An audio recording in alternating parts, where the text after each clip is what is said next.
Hello and welcome to the final session for YA Thrillercon 2021. I am joined by Emily Kazmierski and we are going to be chatting about her series of YA thrillers, as well as sort of like general writing advice and talking about writing processes. So firstly, Emily, thank you so much for joining me. Would you like to introduce yourself to viewers who haven't come across you and your works? Sure, absolutely. Thanks for having me, Madeline. It's been a blast participating in the panels and reading so far, and I'm flattered to be the final event of the ThrillerCon. That's pretty awesome. For those who don't know me, I'm Emily Kazmierski. I hail from sunny Southern California, where it's going to be a little toasty warm today, so I'm thankful for air conditioning. When I'm not writing, I read a ton, all different genres. And barring that, I'm either chasing my children or our chickens. We have way too many of those, or making homemade ice cream. So that's me. Oh wow, like the homemade ice cream sounds interesting. Like, is that It easy to make? it's actually it depends. Some of the recipes are no cook recipes, and some require like a custard base. So it just depends on how ambitious I'm feeling. Okay, yeah. Forgot to unmute myself then and I started speaking. Um, but yeah, would you like to tell us about your latest book? Absolutely. So my newest book is this beauty right here. Came out in May. Don't look behind you, and it's a young adult thriller, obviously. It's about a girl who moves to a new town trying to escape a damaged past. But it catches up to her when she finds a note in her pocket that says, "I've missed seeing you." And that sets off a chain of events that lead her down a path to figure out what happened in her past and how she can escape it without it claiming her life. So the stakes are high. And it's kind of like a Pretty Little Liars drama type set in a small farming town. You know, there are a lot of people with secrets happening. And of course, she's the new girl. So everyone is wondering what's up with her. And she actually has facial scarring that makes it really impossible for her to hide from what happened to her. So It sounds great. And yeah, I'm actually like 2 chapters into it at the moment. And I love the opening that you've got because you just hook the readers in straight away. And I must admit, like that cover is stunning. Like it just grabs you straight away. So yeah, who it's designed the cover? It's Jessica Parker of Parker Book Designs, and I was really thrilled when I saw it. She absolutely nailed it for the genre and the vibe I wanted to give. So it was really fun working with her. Yeah, it's just such an attention-grabbing cover, and yeah, Mhm. like I said, it just pulls you in, and then your writing as well, like that immediate setup in the first chapter. Like I was only going to read 1 chapter, and I ended up reading two, and it was getting later and later. I was like, well, I need to go to sleep now. But yeah, it's so good. So yeah, I definitely recommend that viewers look up this book, and also your That's other books as well, because you've written a whole series of YA thrillers before this, haven't you? I have, yes. Before this one, I wrote a trilogy of YA thrillers set in a elite academy. This guy right here. And those were really fun because it is a challenge to write a series of young adult thrillers because usually in a thriller you have a protagonist, you have a bad guy, you have the inciting incident that's either a murder or someone goes missing, and then by the end of the book, that's resolved. So with this series, I was like, okay, what can I do to these characters, after the first book? So what I ended up doing was having each of the three books center on a different character in this group at the academy. And that worked really well because, as we know, thriller fans, every character in a thriller has some sort of like secret backstory or something that they don't want to get out. It was really fun. Yeah, definitely. And like we're actually we were critique partners for that because I remember trading chapters with you. Um, Mhm. Gosh, it was quite a while ago now, but yeah, that was really fun as well. And we've been talking a lot in YA Thrillercon about the importance of critique partners and sort of Yes. finding a writing group. So yeah, I was wondering if you wanted to speak about any of that, like how you go about finding other writers basically as part of a community and network. Absolutely. I have lucked into it really because I found you and your group, which was crucial for me writing the Embassy Academy series. Because I specifically I'm a very linear thinker, so I want to include all the details, and the reader just doesn't need those. Readers are very intelligent. They can connect the dots even more than we as writers probably sometimes. And so reading with a critique group is really helpful for me because they're like, well, you don't need this here, you don't need that. And also, if something is unclear, they can point that out. But my other critique partners, one of them, I happened to find through my church, actually, Chelsea Ichaso attended my church for some time. And so she's a YA thriller writer, which was perfect because I could send this to her and be like, Chelsea, how is this? Like, and I've actually gotten to help her out with her novel too, which was really fun watching that process. Yeah, I didn't realize that Chelsea, because Mhm. I've been sort of like trading manuscripts with her for about 2 or 3 years now. So Mhm. yeah, it's cool how we're all connected as well without like actually sort of knowing all the time. You just sort of like bring up a name and it's like, yes, I know that person. It's So pretty wild. yeah.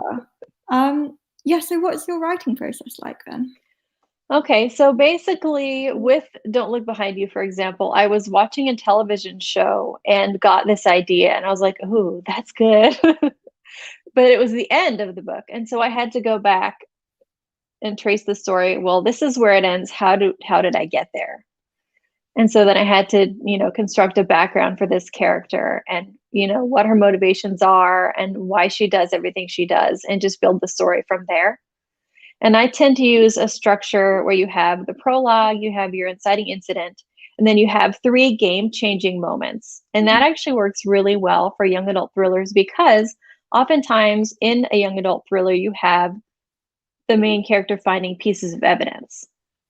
So they'll have one piece of evidence that leads them in a certain direction, like, oh, I think this person is guilty. And then they follow that trail. And when that trail goes cold, they find a different piece of evidence that leads them on a new goose chase until finally they find whatever it is, the missing piece they have that helps them realize what's happened, who the bad guy is. And so, yeah, that three game changing moments really works well for that. So how many manuscripts did you sort of like work on before you found this formula that really works for you? Um, well, that's a good question. This is my 12th book, and I would say probably by book number 7 or 8, I had kind of figured out that act structure worked well. I'd say probably the first 5 or 6 books were definitely more trial and error, figuring out how to tell a story, how to up the stakes as I go to keep the reader interested and to keep it, at a fast clip. Great. So yeah, like how much planning do you do before you actually sit down writing? Like, do you do planning quite meticulously to know exactly what you're going to be writing? I write down a list of scenes chronologically that I have to have in the thing for it to make sense. And then I just kind of sit down and see where it takes me. And sometimes I follow that chronological scene list meticulously, like you said, and sometimes I don't. It just really depends. Sometimes you get to writing a character and they come out differently than they look in my head, I guess.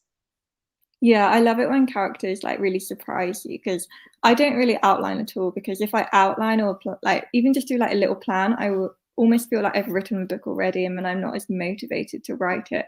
So Hmm. for me, I need my characters to be sort of like constantly surprising me, which also Yeah. means that my first draft is so messy. It's like unreadable. I never show it to anyone, but Hmm. that's like part of my writing process. So I love hearing about other authors' writing processes because they vary so much, and it just proves that there's no like one right way to write a book, and that's what I really like about talking about writing processes. Um, Absolutely. yeah. So, what elements of suspense do you typically include in your books? Well, I mean, I consider it a success if I surprise my reader. So anytime I can put a twist on a trope or write a scene that hangs in a certain way, but then jump to something else, or just not the outcome that is probably expected, is a success for me. So I don't know, like it's hard to say because each story has a Yeah. different twists in it that I don't want to say. So, what are your views on like things like cliffhangers and red herrings, sort of those sort of elements? What do you think about those? Well, red herrings are, my bread and butter because without them, a young adult thriller would be too black and white. It's always you always have multiple suspects, and one of them is usually pretty obvious. you hope, and then they don't end up being, because otherwise you have it figured out in the first two chapters. Right, yeah. So, Um, yeah, do you think it's possible to include too many red herrings? Like if you constantly have one red herring after another, can you sort of lose the trust of the reader? yes, I do think that there's a certain suspension of disbelief in a thriller, and if you stretch that too far, it starts to get a little too much, because then the reader starts wondering, well, is anything actually going to happen, or does anything really matter to this story, or is it all just smoke and red tape to get to the end? I think it has to make a certain amount of sense. There have to be clues that the reader can pick up on if they're looking for them, so that when you get to the end of the book, it's not like, what? Yeah, definitely. And I guess the reader has to sort of trust that there will be some sort of payoff at the end that's Yes. satisfying for them. Hmm. Um, yeah, and I guess that sort of leads into pacing as well, because if you constantly got really high paced scenes, like really fast paced, high tension, if it's just like that all the way through, it's going to be a bit overwhelming for a reader. Like we need like Hmm. to sort of like take a little break, breathe, like the slower, quieter action of manuscript. So how Yes. do you find getting that balance? Because I know that for me personally, that's something that I struggle with, and I do a specific editorial around Hmm. basically just looking at pacing and tension. So I once heard Amy Kaufman talking about this, and I loved her answer to this question. So I'm going to borrow it and give credit to Mhm. her. Um, once she has a manuscript written out, she goes through and evaluates each chapter and gives it a stress level Mhm. between 1 and 10. And so you want to have chapters varying between, if you have a really high stress level, like a 7 or 8, you want to have the next one be lower. And then it should alternate so that you're building the tension as you go through. But you're right, you have little breaks. And oftentimes in those breaks, there are like character development moments, or like bonding with, the main character and the love interest, if there is one, or something like that. But as you move along in your manuscript, those numbers should keep climbing. Mhm. If you start with a bunch of ones and twos, well, they shouldn't all be ones and twos in a row, but toward the end, they should be mostly, 6, 7, 5, 8, Mhm. 9, because at the end, you really want it to be gripping and moving along at a fast pace and with a high tension. And then the end, obviously, it resolves everything. Yeah, definitely. And you mentioned character development there. So I was wondering if you have any specific tips or advice for new writers, like specifically concerning how to develop characters across Mhm. the arc of a plot. Okay. Well, I'm always concerned with what's called the Bechdel test, Mhm. which is basically, just making sure that female characters particularly talk about something besides the male characters. Yeah. And so I find that keeping that in my mind really helps with character development, because it makes me think about in a scene, not only what are the elements that are raising the stakes here or propelling the mystery, but what are the elements that are letting the reader get to know the characters? What are the things about them that we learn in this scene? What are the emotional beats? And that really helps with character development, I have found. Yeah, definitely. I agree with that. Mhm. Um, yeah, so what are you working on at the moment then? Right now, I'm working on a prequel novella to Don't Look Behind You, kind of a background to where the characters were before they got to the main story. And then I will outline the second book in the Don't Look series. And I think it'll probably be a duology, but we'll see when I get into it. So yeah, will you be using a different point of view again for the sequel, like you did with your first trilogy? I did with the Embassy Academy series, but with this one, I think I'll probably follow Audrey to the end. I think it's at its bare bones, it's Audrey's story to tell. So, Okay, that really interests me because a few years ago I met CL Taylor and I was asking her if she would ever create a sequel to one of her books, and she was saying mhm, that with her thrillers they very much have to be standalone novels because she feels like mhm, she's sort of put her characters through too much already and she can't possibly be so mean as to put them through a whole nother plot again. And mhm, then yesterday I was interviewing Matt Killeen for YA mhm, Silicon, and mhm, yeah, he's writing a series where it follows the same character, Sarah, through all the books. So yeah, I just find that really interesting because I know that when I've written thrillers, I've written them knowing from the start that they're going to be standalones. And I thought about mhm. sequels, and I can't bring myself to be that mean to characters all over again. So is that something that you have to sort of like think about and sort of like balance out if you're Mhm. planning a series where it's the same protagonist, the same narrators? Yes, I do think that's true. I think you can only put a character through so much eventually before it just gets to be like, can't they just be happy for 5 minutes, you Mhm. know? But with Don't Look Behind You specifically, it tells the story of, gosh, she's like 17 and it's like a 3-month period. And Mhm. that's a very small amount of time in a person's life. And I feel like there's still more to tell there. It hasn't gotten to the point yet where it's just, torturing her for fun. Right. Yeah, that makes sense. And I guess sort of with it being a young adult like series as well, that kind of lends itself a bit more to a series rather than adult. Hmm. The only sort of YA thriller series that I've no, well, the only thriller series I've come across really are for a young adult readership.